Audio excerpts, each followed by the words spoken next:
welcome to your Mars and Sagittarius transit snapshot transit report. This is the P Stealer, and looking forward to not only the rest of this transit but your feedback. I definitely like your feedback now, and in another 2.5 weeks, or a week and a half to 2 weeks, where we'll have maybe another 2.5 to 3 weeks where Mars will kind of be coming out of Sag by January. So the beginning of the transit versus the end of the transit is like any mutable sign season transit, somewhat like walking through a revolving door or a portal. It is shifting gears, going from one fall season to the winter season. So in context to your chart, it's coming out the fourth house, solidifying its state in the fifth, and getting ready to organize, Capricorn, your lifestyle, your sixth house. Getting ready to organize the sixth. Theoretically based off of the activation of your main character energy and personification, coming into the social balance. We integrate with purity and finish this integration extraordinarily through Aquarius. Boom, harvest starts around your birthday, which is pretty gangster. Okay, so coming out of the first point of integration as a late Leo rising is anchoring this foundation of purity and wisdom, fourth house Scorpio, that now produces the ascended perspective with this foundation of purity that enables you to develop wild creativity. So the fourth house provides a foundation of comfort. When we're comfortable in our space, we can open our heart. That's the fourth house connection to the fifth. If you think about it, if you're in a space where you're not truly comfortable in, it's going to impede on your ability to actually creatively express yourself. Now, if we put a little bit more of context here, we see you have Pluto and Chiron and Moon and Mars. So this actually suggests that environments and experiences that knock you extremely out of your comfort zone and keep you on your toes actually makes you more creative. So even though, traditionally and technically we want to see comfort being a space for more creativity, this is where you specifically, with this unpredictable wild card Sagittarius perspective, because Scorpio is not a comfortable place. It's ice cold. Like that's already interesting. Like Leo rising, fourth house Scorpio has always been interesting to me. But like this is where with Pluto and Chiron, you can now thrive in experiences that are not the most comfortable. But the concept is still going to apply to you. Scorpio fourth would represent social spaces with which you can really feel at home being your purest, darkest self. Dark doesn't even have to be bad as far as like the light of Leo with the shadow of the underworld fourth. It enables you to really be your most, express your most extreme feelings. Fourth house Scorpio means you have an underground layer. Like you only feel comfortable in an underground layer. All right. Which is pretty cool. It doesn't have to be underground, just if it has that. Even if it was like the widest, lightest, happiest space, there is still going to be this depth of wisdom that with the fourth house portion of Sag, right? Now I want to talk about the fourth house portion of Sag versus the fifth house portion of Sag, which is why I wanted your insight now that it's in the fourth house portion. And then 3 weeks from now, when it starts to break into the fifth house portion, basically the fourth house portion of Sag is still connected to Scorpio. So based on this foundation of wisdom, it now ascends this comfort or creature comfort into the fun, joyful, amazing space of freedom So the extension of this fourth house are now spaces that enable you to be free. Moon, Mars, Pluto here is going to put in some element of wild card unpredictability. So like you are comfortable in spaces that are spicy. This is going to be in contrast to a very boring, grounded space that ironically Aquarius desires as an Aquarius rising. So as an Aquarius sun, you do have Saturn fourth house to you, but this is going to now clash with your personality that's opposite in nature.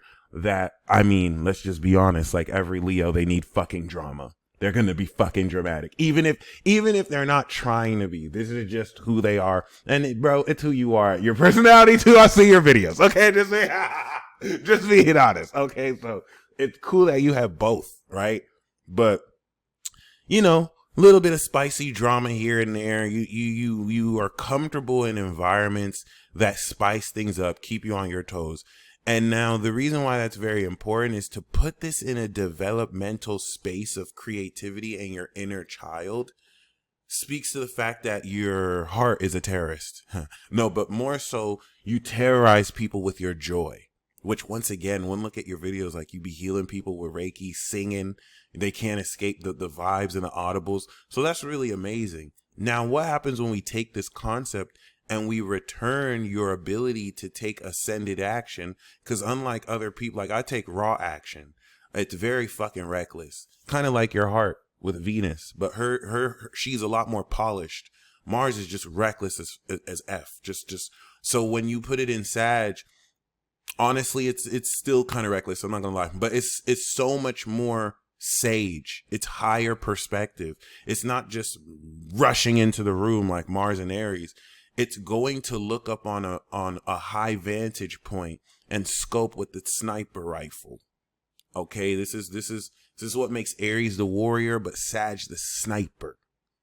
Okay, so like that being said, this is going to, with the return, the first part of this transit is the Mars return square Saturn, which is very, very relevant.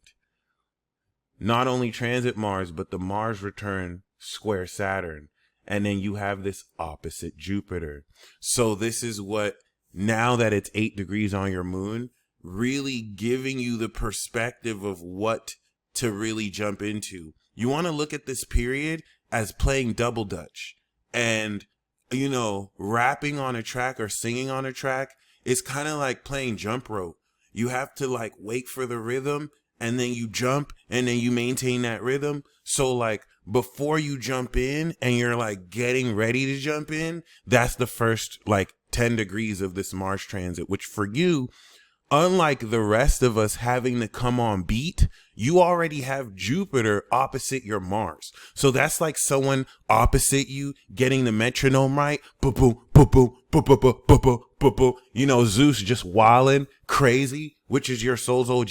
So that is a huge advantage, giving you an expansion of information and relevant information that will help you adjust what direction to ascend into, as opposed to just going in that direction and feeling it with your moon. I just wanted to distinct that. And then, of course, Saturn is going to be the integrity to make sure the direction you are jumping towards others is in integrity. This initial clash is going to frustrate the natural or usual freedom you operate with by applying certain limits so that it can strengthen the integrity of how you apply these new beliefs. As Mars and Sag is going to show you not only how much more creative you have evolved your potential, but how much more creative 11th house from your Aqua Sun you can be around people and perform this in healing ways with Chiron with people. So like, with that being said, okay, another factor of this is Sagittarius season also coinciding with this. So this is activating your 5th house, which is 11th house to your sun. The main character, Leo, rising with the Aqua 7th house, performing their talents with their friends and around their friends, gaining support. Gemini, Sag, issuing an element of social media, but even can be real 3D, all right, in just your communications with other people. So we are going to see a very passionate return to form of your talent, getting ready to spark a new moon cycle soon to activate a new cycle of creativity aligned with your Chiron to infuse healing with this at the next level. All right. Seeing visually how exactly with Mercury retrograding coming out of your fifth in Cap, your direct actions to express your talent, heal the collective, bring to a higher perspectives